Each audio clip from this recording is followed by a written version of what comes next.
Quando o juiz não distribui o ônus da prova, o que deve ser feito e até quando é possível uma providência. Seja muito bem-vindo para a nossa lição prática jurídica do dia, a nossa lição de número 91, de um total de 365. Todos os dias, neste canal, eu posto um conteúdo jurídico, uma lição prática voltado a vencer o processo de conhecimento ou obter sucesso na defesa do executado. Hoje vamos falar de um tema que é muito importante no processo de conhecimento, a distribuição do ônus da prova.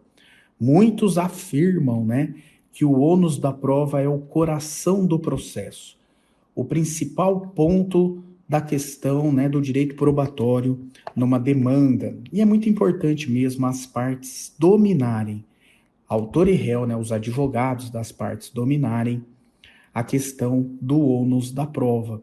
Muitas vezes o processo é definido por isso, pela distribuição do ônus da prova. Mas vamos lá, vamos falar um pouquinho então sobre isso. Olha só, o que significa um ônus processual? Ônus é um encargo, É um encargo, uma atribuição conferida a alguma das partes, e se essa atribuição, se esse encargo não for cumprido durante o processo, isso pode gerar um prejuízo para a parte. Somente as partes, autor e réu, é que tem ônus no processo. E o principal ônus é o ônus da alegação. O autor alega os fatos na petição inicial, mais precisamente na causa de pedir, onde vai estar lá descrito o acontecimento. E o réu descreve os fatos na contestação. Ele pode ali, inclusive, descrever fatos novos, fatos impeditivos, modificativos ou extintivos em relação ao direito do autor justificado na inicial. Esse é o ônus da alegação. Mas as partes também têm um outro ônus, o ônus da prova. Aqueles fatos que foram alegados na petição inicial ou na contestação, esses fatos devem ser provados, devem ser demonstrados no curso do processo, durante a fase da instrução. Muito bem, nós temos dois ônus da prova. O ônus da prova subjetivo e o ônus da prova objetivo. O ônus da prova subjetivo é uma regra probatória para as partes, autor e réu. É uma regra que vai determinar quem deve produzir a prova e sobre qual fato a prova deve recair.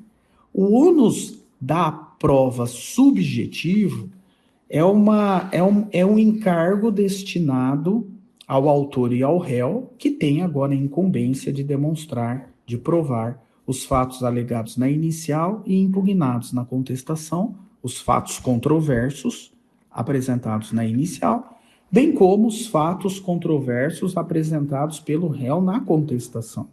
O réu apresenta fatos novos na contestação, fatos que não estão na inicial, fatos impeditivos, modificativos ou extintivos do direito do autor. E cabe agora ao autor impugnar esses fatos na réplica ou impugnação à contestação. O ônus da prova subjetivo determina de quem é o ônus de produzir a prova. E aí, o caput do artigo 373 diz que o autor tem que provar os fatos que constituem o seu direito. E o réu tem que provar os fatos impeditivos, modificativos e extintivos alegados na contestação. Muito bem, aqui estamos, portanto, no ônus subjetivo. E veja, o autor, quando ele ingressa com uma demanda judicial, quando ele ajuiza a ação, ele sabe que o ônus da prova é dele. Ele inicia a ação sabendo que o encargo de produzir a prova é dele, autor da demanda. Mas é possível que no curso dessa ação haja pelo juiz a inversão do ônus da prova. E quando a inversão do ônus da prova ocorre, haverá aqui uma inversão do encargo. caberá agora ao réu produzir a prova do fato impeditivo, modificativo ou extintivo. E se ele, réu, não prova esse fato novo, é ele, réu, que vai perder a demanda. Muito bem. Outro ponto importante aqui, o ônus objetivo da prova. O ônus objetivo é uma regra de julgamento. O ônus objetivo, ele demonstra para o juiz como que o juiz irá se convencer, como o juiz irá julgar os pedidos formulados pelo autor, caso as provas produzidas pelas partes sejam insuficientes ou não existam no processo, de modo a não convencer o juiz sobre qual versão verdadeira deve ser acolhida no caso concreto. O ônus objetivo é uma regra de julgamento destinada ao juiz, que vai agora aplicar o direito no caso concreto baseado numa solução dada pela lei. E por que é a lei que impõe o julgamento? Porque é a lei que impõe como julgar nesse caso concreto. Porque o juiz está em estado de dúvida. Todas as provas já foram produzidas e ainda assim o juiz permanece em estado de dúvida. Nessas circunstâncias, quando o juiz chega ao final do procedimento, não há mais possibilidade de se produzir provas. Todas as provas foram produzidas ou foi conferido a oportunidade de produzir a prova e as partes não produziram provas. Portanto, não há provas ou as provas são insuficientes. E o juiz está em estado de dúvida. Nessa situação excepcional, para o julgamento da demanda, o juiz vai se valer do ônus objetivo da prova.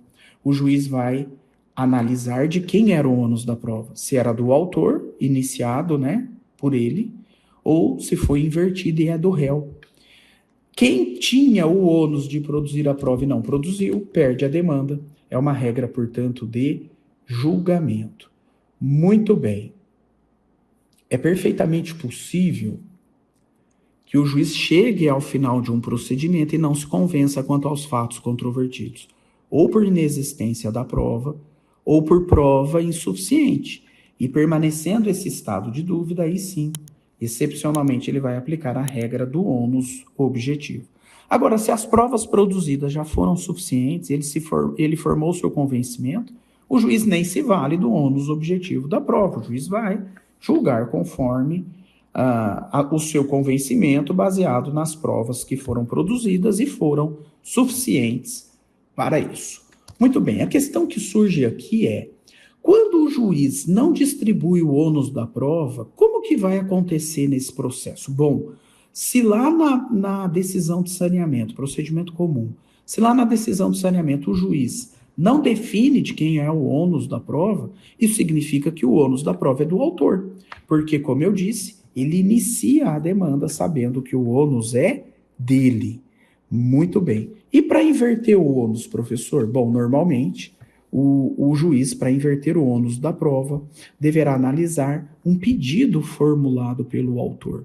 O pedido de inversão do ônus da prova, ou fundamentado no artigo 6º, inciso 8º do Código de Defesa do Consumidor, ou fundamentado nos requisitos do parágrafo 1º do artigo 373 do CPC, que autoriza a inversão do ônus da prova quando, na situação concreta, diante das peculiaridades daquela causa, o autor que tem o ônus da prova subjetivo, o autor está numa situação em que a prova para ele, autor, é impossível ou excessivamente difícil de ser realizada. E, contrariamente, o réu está numa situação em que a prova do fato contrário para ele tem uma maior facilidade de obtenção dessa prova.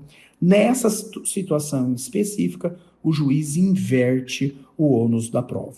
A maioria da doutrina diz que o juiz pode inverter de ofício o ônus da prova, mas na prática jurídica é sempre interessante e conveniente que o autor requeira a inversão do ônus da prova. E até quando esse autor pode requerer essa providência de inversão do ônus da prova? Até o saneamento do processo, ou até antes do início da instrução desse processo.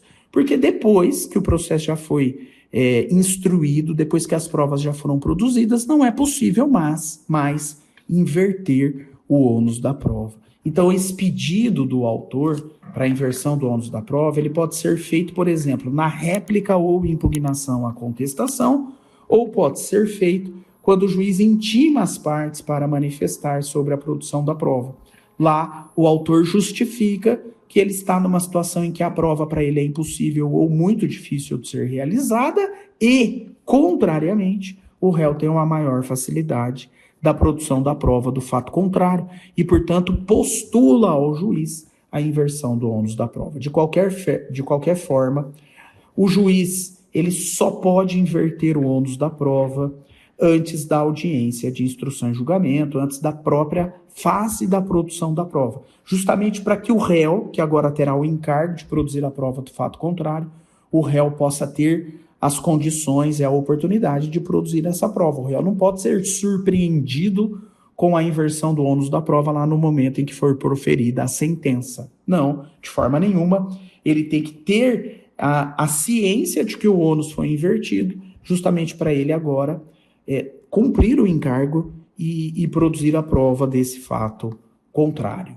Ok? Então é dessa forma que a gente deve analisar sempre essa importante questão da inversão do ônus da prova. Esse assunto certamente voltará em outros áudios, em outras lições práticas jurídicas do dia. Por hora, é isso. Valeu, pessoal. Até a próxima.